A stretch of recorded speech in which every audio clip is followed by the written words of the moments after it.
Fala palmeirense, bem-vindo ao canal Diego Iwato Marada. Se inscreva no nosso canal, deixe seu like, curta, compartilhe. Somos 12 mil aqui no canal, falando todo dia de Palmeiras, um vídeo novo com informação, bastidores, análise. E hoje vamos analisar como é que o Palmeiras vai chegar na ponta do Campeonato Brasileiro. Marada, pelo amor de Deus, não zica, Marada. Não, vou explicar qual que é o caminho para chegar. Se o Palmeiras vai conseguir fazer, são outros 500. Mas o caminho para chegar está aí. E não é tão difícil assim, se a gente parar para pensar em termos de, não da tarefa que tem que ser feita, mas não é uma tarefa complexa. Ela depende de algumas questões que são bem diretas e retas, que eu acredito que o Palmeiras seja capaz de cumprir.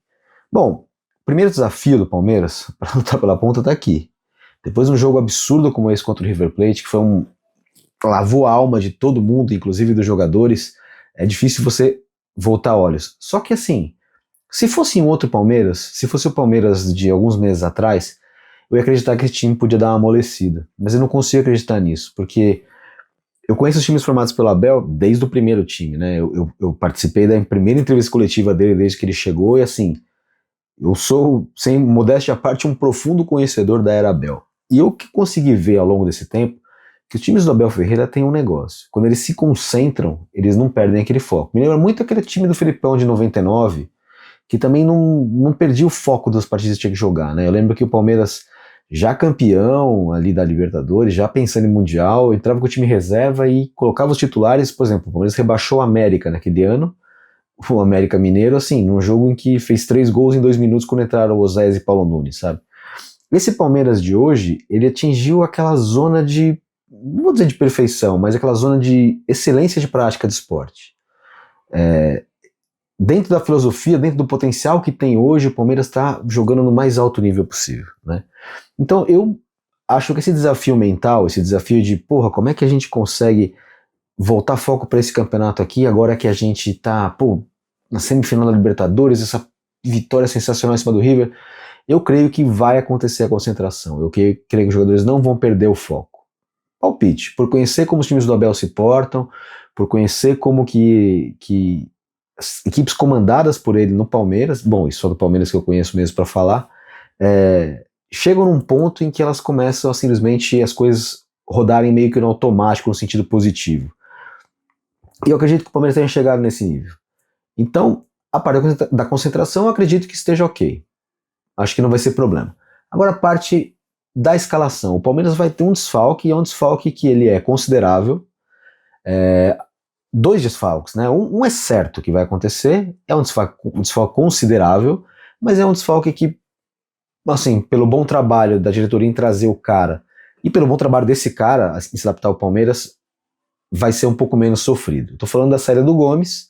O Gomes, que quem não viu, tomou ali uma disputa de lance com o jogador do River Plate, acho que nem foi na maldade, foi uma trombada ali, mas ele tá com um edema absurdo no olho, vou até pedir para essa imagem entrar aqui, ele tá com um edema muito feio no olho, e assim, treinou, mas participou meio separado das atividades, assim, né? Eu acredito que ele vai ser preservado, porque é um jogo em que o Fux pode entrar e dar conta do recado. O Fux é esse cara que eu tava falando, que tem a capacidade de entrar e entregar na parte defensiva o que o Palmeiras precisa. Então, eu não creio que... Tentei abaixar a cadeira aqui para melhorar o foco, deu certo. Eu não acredito que o Gustavo Gomes vá pro jogo, porque o Fux também é um zagueiro bem confiável. Eu acho que se tivesse uma peça no banco que o Abel não confiasse tanto, a gente podia até pensar, o Gomes vai pro sacrifício com uma máscara ali no negócio. Eu não creio. Eu creio que vai o Fux. Então, para mim, eu dou esse desfalque como certo. E o outro desfalque é o Kelvin. O Kelvin, ele tava com problema no pé direito, o trauma, depois da partida contra o River lá. Ele voltou com trauma. E aí ele descansou e ele foi pro jogo contra o River. Jogou e, pelas informações que a gente teve vindas do Palmeiras ontem, ele tá ainda com dor no pé, tá ainda com trauma no pé, então ele é dúvida. Se ele não jogar, vai jogar o Giai. O Palmeiras perde um pouco da articulação ofensiva, né? O Giai defensivamente é um monstro ali, até como terceiro zagueiro ele vai muito bem. Ofensivamente eu não acho que ele é ruim, mas o Kelvin é bem mais jogador que ele nessa parte ofensiva, né? O Kelvin, vamos lembrar que assim, veio do futebol russo, não sei o que lá, mas cara, é um jogador assim, que era jogador de seleção contra o Atlético Paranaense, seleção da categoria dele, né?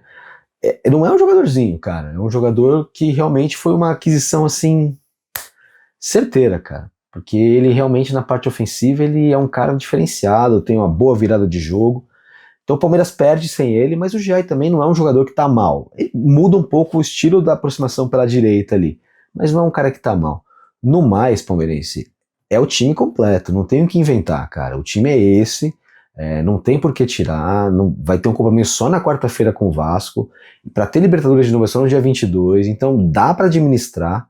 Aquilo que eu sempre falo, hoje em dia a fisiologia chega pro cara e fala assim, você tem tal jogador pode jogar 70 minutos, mais que isso, o risco dele de se lesionar sai de 7% para 38%. Pô, por que eu vou correr esse risco se eu posso administrar?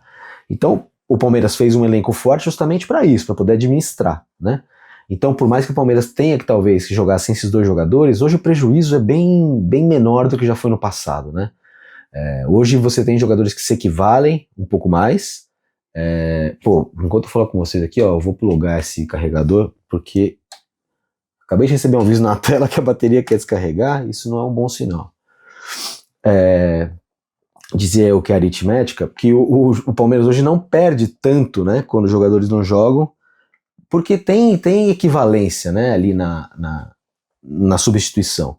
Mas, sim, o Palmeiras perde na parte ofensiva sem o Kelvin. Agora, para chegar na ponta do campeonato, o que eles têm que fazer? Bom, até o momento da gravação deste vídeo, o Cruzeiro perdia por 2-0, né? Eu vou até, enquanto falo com vocês, vou em tempo real ver se isso não mudou, porque eu duvido que tenha mudado, mas o Cruzeiro perdia, bem perdido, por 2-0, e não acho que isso tenha mudado. Vamos ver aqui, com a boa vontade do... Caiu uma miniatura do Maradona que eu tenho ali. Então, o Palmeiras, com o Cruzeiro tropeçando, e o Flamengo... E aí é o segundo ponto que é engraçado, né? Amanhã quem pode ajudar o Palmeiras a chegar na ponta é o Sport Clube Corinthians Paulista, que recebe o Flamengo na Neoquímica Arena. O Flamengo... O Corinthians numa situação perigosa na tabela, não é assim, meu Deus, estou super tranquilo. E o Flamengo veio desse jogo dificílimo contra o Racing dos pênaltis. Eu acho que o problema do Flamengo é exatamente esse mesmo do Palmeiras. Eu não creio que o Flamengo está com a cabeça, no nível de cabeça tão bom como o Palmeiras chegou. Eu vejo o Flamengo hoje mais instável emocionalmente que o Palmeiras.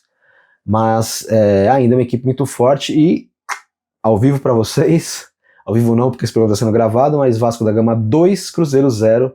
Então o Cruzeiro estaciona em 50 pontos, o Palmeiras com 49 e 3 jogos a menos que o Cruzeiro nesse momento. Então eu acho que o Cruzeiro já é carta fora do baralho, assim, pelo menos num futuro próximo pro Palmeiras.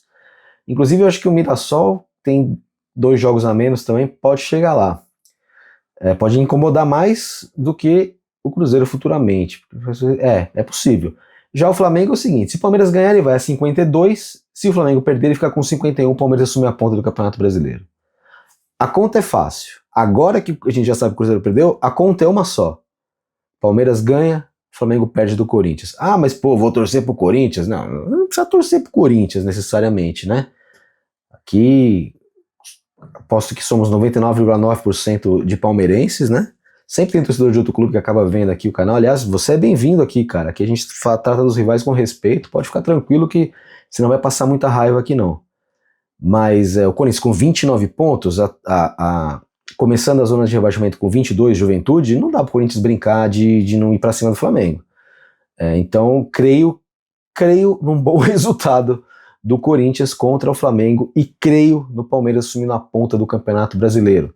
No vídeo de segunda, a gente vai falar um pouquinho mais sobre isso, mas, pelo que eu tô vendo aqui agora, o caminho tá livre pro Palmeiras assumir a ponta. Eu acho que é o momento do Palmeiras conseguir essa virada de chave e rumar para a ponta do Campeonato Brasileiro. Tomara para não largar mais. É isso? Eu tô muito confiante nesse ano, palmeirense. Acho que o tom dos meus vídeos deixa isso muito claro. Queria saber vocês, se vocês estão confiantes também. O Palmeiras já achou o time? É isso mesmo? Deixa aí nos comentários que a gente vai fazer o Comentando Comentários. Pô, vocês pedem tanto, vocês comentam tanto e a audiência tem caído desse quadro. Se a audiência dessa semana não for legal, eu vou abandonar esse Comentando os Comentários, beleza? E ó, essa semana que vai entrar agora, vamos ter live. Pedi pra vocês me dizerem aí qual horário que vocês preferem a live, beleza? E é isso, cara. Continua se inscrevendo, vídeo novo todo dia, hype esse vídeo, curte esse vídeo, compartilha e eu vejo vocês no próximo, beleza? Um abraço e até lá.